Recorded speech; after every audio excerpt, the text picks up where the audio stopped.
Come on!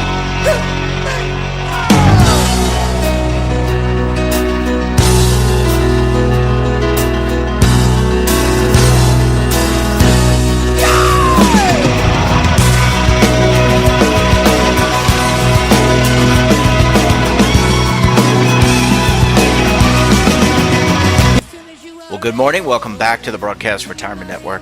I'm Jeff Snyder. This is BRN Sunday for Sunday, November 6th, 2022. We've got members of the media, academia, financial services, and government standing by as we analyze all the news and events for the week. So sit back, relax, enjoy this episode of BRN Sunday. You're tired of the same old story. We're going to kick things off with a look at what is happening in the tech world and consumer products. And by the way, there is a lot going on.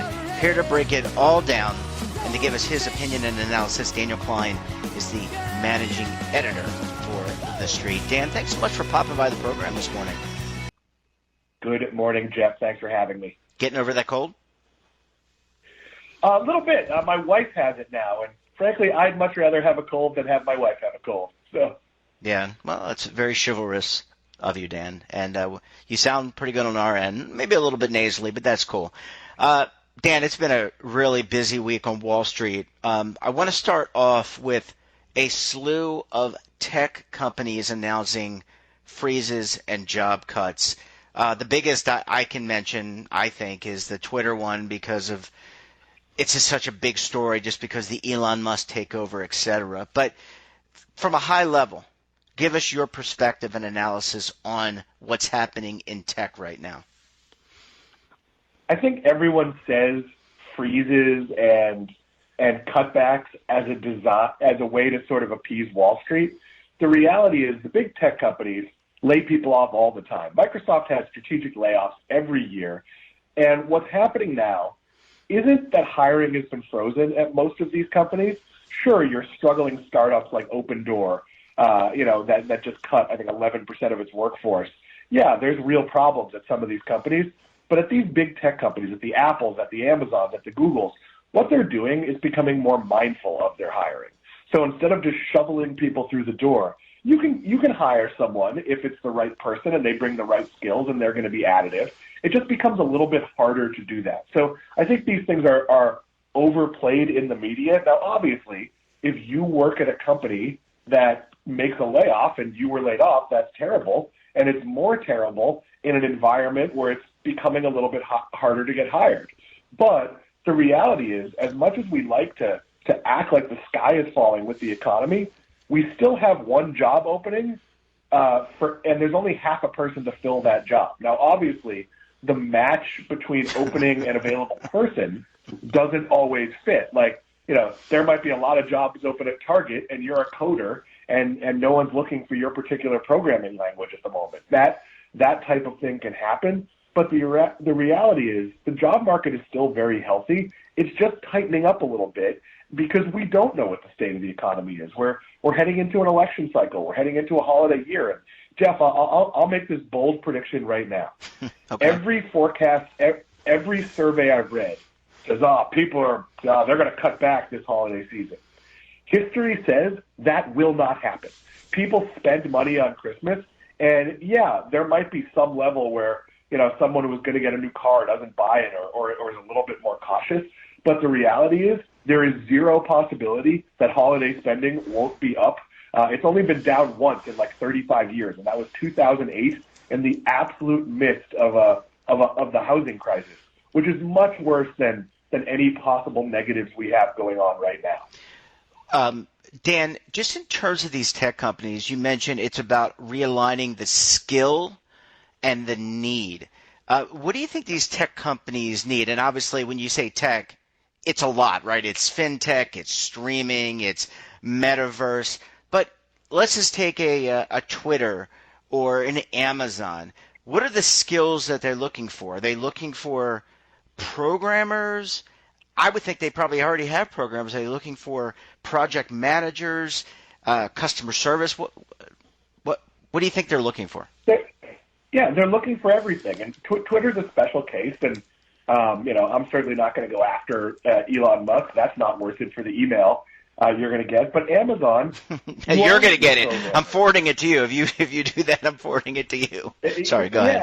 Yeah, but Amazon, you always need coders. You always need project managers. Now, are they going to hire someone 1 year out of school and give them that job right now? No, maybe not. Maybe they're more likely to pick up the person who was mid-level or senior level that just got laid off at a startup or another company that's struggling.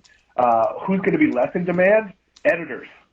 So, one of the things I learned in my days working at Microsoft, that when you do something that they don't consider valuable, and few companies consider, making their words better a high priority, you're usually one of the first to go. So you're going to see cutbacks in those areas, but it's not like Microsoft or Amazon or Apple has slowed down developing new products and new features and needs less customer service or anything like that. If you're a good salesperson who produces results, you probably don't have to worry about your job. But even if you lost your job and you had a good track record, the easiest thing in the world to get hired is a salesperson that has a good track record. So yes, if you're a marginal performer or if your skills aren't up to date or you do something vague, you might be in trouble.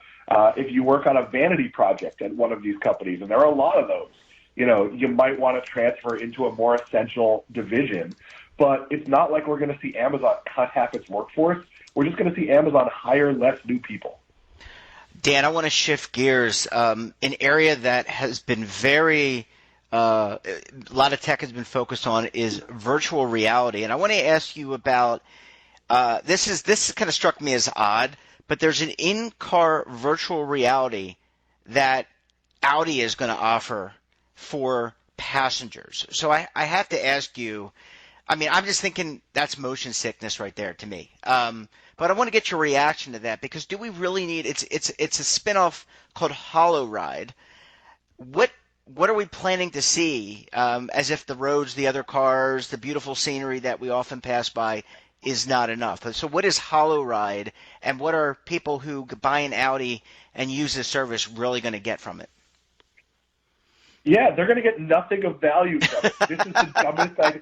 You sent me this, and I thought it was a parody. Yeah. So basically, this is a virtual reality headset that your passenger wears so they can play elaborate video games while you're driving. That seems, A, kind of distracting for the driver, but also, forget the motion sickness. Like, how vacant a person are you if you need to be 100% entertained instead of talking with the driver, or listening to a podcast or some music or something? You need an immersive entertainment experience while you're driving? Like, this seems so unbelievably specific and unnecessary. Like, if you wanted to tell me that Audi was, for some reason, getting into the video game business because it had been working on virtual reality, okay, that makes sense. It'd be stupid still, but it would at least make more sense than this. Who wants this? It costs $700. You're already buying an expensive car. You're going to add $700. So what? Like, the 12-year-old sitting next to you could play a video game? Like, there already are portable video games. Our phones give us lots of game options. My son sits next to me in the car, and on a 3-hour ride says no words because he's watching YouTube videos or doing who knows what. This is unnecessary, and just another example of, companies hear a buzzword, and then, all of a sudden, Wendy's is putting things in the metaverse. It makes absolutely no sense, and honestly, executives should get fired over something like this. Yeah, when I saw that, I immediately thought of you because I thought you were not going to be too impressed, although you are generally impressed with virtual reality, and there are some headways made. But I agree. Yes, there are longer trips, but shorter trips, just use a darn tablet, Dan, or use a phone. Dan, Netflix rolled out its ad tier. We had talked about that before.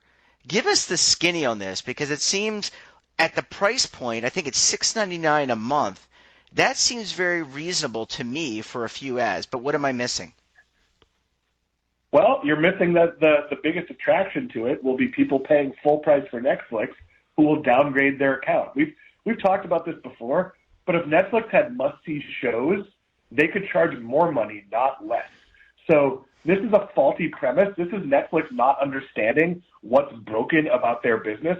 And what's broken about their business is it has no content that I want to see. They have all this content, a million shows and The Rock's in 17 movies every week, but none of them get marketed. None of them are things I want to see. They haven't had a hit series in who knows how long.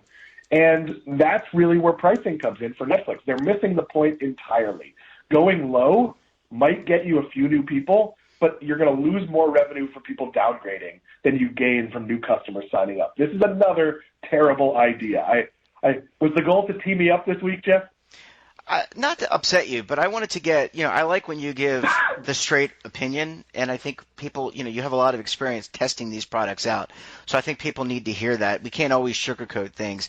But Dan, so your point is that their subscriber base has kind of peaked, right? They're not going to add tens of millions of people unless it's in other countries, because most people here in the States who want Netflix are using it, and they're going to cannibalize their existing subscriber base and the existing price point by lowering the price point for ads. That's what you're saying. And Dan, I don't really care if there are a few ads. Like if you go to Paramount, you all right over there, Dan? I'm all good. Thank you. I want to make sure. I can't reach through and give you CPR, but I can call somebody. But I was going to say, Paramount Plus is an example, which I've been using on a trial basis because I like to watch the Ravens, the Baltimore Ravens football team, which is on CBS. They give you the movie, and they just give you a few ads before. So they're actually here. Netflix is actually, in your words, paraphrasing here, cannibalizing their own subscriber base by lowering the fee. Yeah, and the reality is, I watch the now mostly canceled DC shows using the CW app, and they show you an absurd amount of commercials. Every 8 minutes, you get the same progressive flow commercial 6 times in a row. That is a bad use of the technology, but if they showed me a different valuable ad between every segment of the show, that would be perfectly reasonable. Mm-hmm. And that's getting me to use something I might not otherwise use. Netflix's business premise is they have great content and you pay for it. They should be serving their subscriber base by having really good shows the way Disney does, and they simply do not. And I agree with you, and we're sounding like a repeat. There just isn't enough. There's a lot of content. Every day when I go on the Netflix app, my wife and I are searching. It's a great way to wind down. And we cannot find something, A, that we agree upon, and B, that is really good. We did watch The Good Nurse. That was a really good show, Dan. I don't know if you've seen that. We watched this movie the other night, Still Alice, which I don't think was produced by Netflix. So there are some good shows, but the problem is you got to weed through so much to get them, and these user interfaces to find that good show are not very good. Yeah, and I opened Disney Plus the other night thinking, I'll look for something, and I'm in the opening queue, and it's Tales from the Jedi. What's this? Well, it's a series of little short, 8-10 minute cartoons in the Star Wars universe, and I'm okay, I'll watch the 5 of these that exist, and then I'll wait for another 3 or 4 to pile up and watch them again. Last night, opened up the HBO app and was surprised to learn that the new season of Titans had started. You don't need a ton of shows. You just need shows people really care about. I keep HBO because I watch Titans, Doom Patrol, and we watched Last Week Tonight. That's it. I pay $15 a month for those. But you know what? An hour of entertainment a week is incredibly valuable to me. I don't have a ton of time where I'm not working. So if at 10 o'clock at night my wife's gone to bed and I get to watch a superhero show that brings me a bunch of joy, I'd pay Netflix $30 a month for that if they could consistently deliver it. Instead, they're spending a ton of money doing things at some point there was a Netflix Iron Chef revival, and I remembered in my head thinking, hey, I should watch that. I like Iron Chef. And then, they don't promote it. It goes away. Did anyone watch it? I'm not sure. I didn't. It's too much nonsense. They're wasting billions of dollars. I honestly think Netflix needs new management, and I know that is a terrible thing to say for a founder-led company, but the reality is they've lost the narrative here. And the idea is you got to make shows people care about, and you've got to give them closure. So in the old days, when Netflix made a show, you kind of knew it was going to last a few seasons. And even if they canceled it, they would tell the series founder and give you an ending.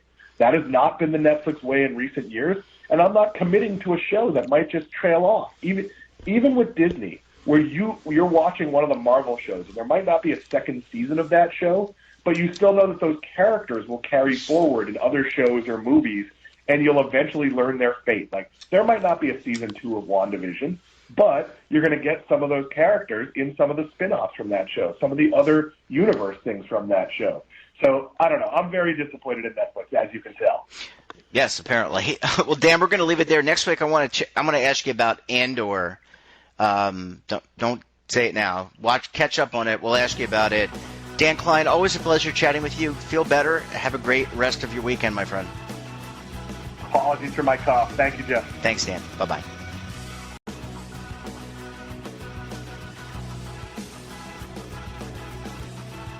Welcome back. We're going to close out the show and look at what's happening on Capitol Hill in terms of litigation, legislation, and regulation. Joining us on the line, David Levine, Kevin Walsh. Both are principals with Groom Law Group. That's an employee benefits law firm based in Washington, D.C., and we affectionately refer to them as the Legal Eagles. Gentlemen, thanks so much for joining us on the program this morning. Thank you, Jeff. Thanks for having us back cleanup.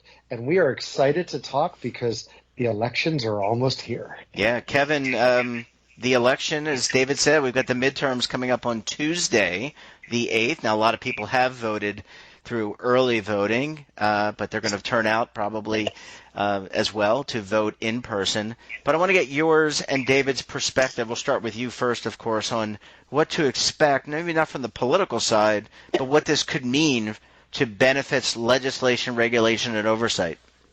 Well, I think we can speculate on the political side, too, a little bit here. Sure. But, I mean, I'll give a guaranteed lock, and then I'll talk a little bit about some of the options. And I think David can give a guaranteed lock if he wants. So I think the first guaranteed lock is that the presidency will stay in President Biden's hands. Well, that was tough. That was tough. So, listeners, I think the key here is this is a midterm election. Every single member of the House is up for election. 1/3 of the senators are up for election. And the president is not up for election. You know, he's got 2 more years. So my rock solid lock is that President Biden will not lose an election next week. That being said, I think if we look at, and I'll take a look at the Senate real quickly here. With the Senate, the committee that we're most focused on tends to be the Health Committee, Health, Education, Labor, and Pensions. And what that committee has jurisdiction over are essentially retirement and health matters. And Senator Patty Murray from Washington State has chaired that committee now for a few years with Democrats being in power. There's some speculation that she would move on to the Senate Appropriations Committee, which is considered a higher profile committee, if the Democrats retain the Senate, which would open up a spot for another senator to take over as chair. It could be someone like Senator Sanders, who's expressed interest in it, but there's a number of others who could be in play. If Republicans take the Senate, we've seen a whole host of names for people considered, ranging from Rand Paul to an assortment of other committee members. I think it's going to be important to watch the election. I think if we're looking right now, I think Republicans are probably slightly favored, but it's a real toss-up as to who's going to control the Senate. Right now, there's a 50-50 breakdown, and if you have the presidency, then the vice president breaks ties. So if Democrats just hold 50 seats, they retain the Senate, and Republicans need to pick one up.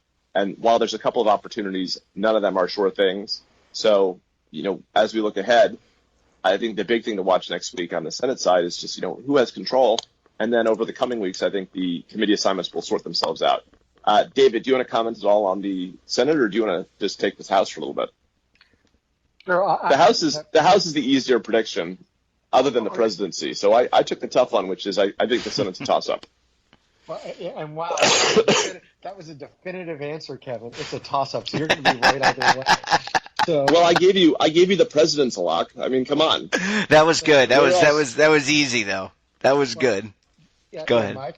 My prediction is that Joe Biden and Kamala Harris will both be president and vice president. That is 100% true. I will stake money on that one. On the House side, I think we all know, and Kevin says it is easier, with everybody up in the House and just the way the trends, the polling, no matter which ones you read, it looks like it's going to be a Republican House at this point. And that means the Republicans are going to control the committees. And in the House of Representatives, it's important to remember that it's not like the Senate where you need 60 votes for things, the filibuster. It's very much the majority party rules and has a lot of control. So what does that mean for benefits in the House at this point. Now, clearly there could be interest in from a Republican-led House in a supervision and oversight, whether it's the SEC or the DOL, because there certainly are the divisions at times. And it's not purely Democrat-Republican, whether it's on crypto, ESG, or anything else like that, number one. Number two, what you could also see is still see bipartisan legislation. And that brings us back to Secure 2.0. Secure 2.0 at this point, it just like Secure 1.0, it took us years of discussion on the podcast with you, Jeff, to talk about it before it ever passed. Secure 2.0, we're now a year, two into it, and there is progress being made. But if the Republicans take over, could it still move forward? Yes. Remember, it's gotten broad-based support from Democrats and Republicans. Could we see some tweaks? Possibly. And if we're looking for bipartisan legislation, retirement legislation is usually it. The real question is depending on the outcome of the election, if the Democrats lose both the House and the Senate, they may have other priorities, such as debt ceiling and maybe abolishing it, some funding issues, the electoral count. Unfortunately, benefits may not be as high on the list. If it's split, maybe, and they're looking for some bipartisan and want to clear the decks, that could be possible. So I think at this point, the election on Tuesday, yes, it has much broader implications. But for benefits, if it's sort of a one-party sweep either way, it'll be interesting to see if really Secure 2.0 moves. I'm not going to say anywhere near 100% on that one. Well, you could say it could go either way.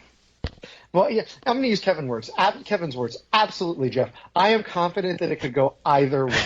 Let me ask you, gentlemen, a question. One thing that's often overlooked during elections is the state elections. Anything that you're watching, we don't have time to go through all 50 states, but privacy, cybersecurity, data collection, these are things that you and Kevin, David, are regularly following. You've been testifying in California. Are there any things at the state level that you're looking at going into Tuesday? Well, as a DC resident, watching state elections can be somewhat painful because I look out and vote in DC, and not only do I really not get to elect a senator or a House of Representatives member, but I'm jealous of some of these other states like California with the referendums. In terms of specific referendums, there aren't any that I'm particularly keyed in on this year. Right now, it seems like the two parties are very focused on getting seats in state houses, getting governorships. Mm-hmm. But in terms of enacting specific policies through referenda, this seems like it's a bit of a down year. Well, gentlemen, let me just ask you before we close out the segment, do you watch the results come in like you would watch a football game? Like, do you guys sit together with popcorn and snacks and check off your little fantasy house ballot? I mean, how do you guys usually? I don't think David and I would have fun watching the election results together. No, and I sit there watching Dancing with the Stars and check on it every once in a while. That's a joke, but I do watch it. But let's be realistic, Jeff. How many times can you see that Chiron banner saying breaking news? It's annoying. There's only so much. I don't know. CNN's doing a great job now. I mean, I think they've really turned it around, David. I'm so not getting into. Yeah, let's not talk about that. Any company, or I will. How about this for a positive? If I want to find, if I want to find my news, I'll come to the Broadcast Retirement Network. There you go. Well, unfortunately, we're not going to have an election night coverage, but you know what? I guarantee you we're going to be talking about this and what happens in the future with these two fine gentlemen, David Levine, Kevin Walsh. Thanks for popping by the program. We'll look forward to see what happens on Tuesday, and we wish you both a very merry weekend.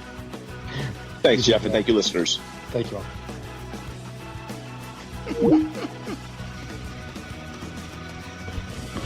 Well, that wraps up this episode of BRN Sunday.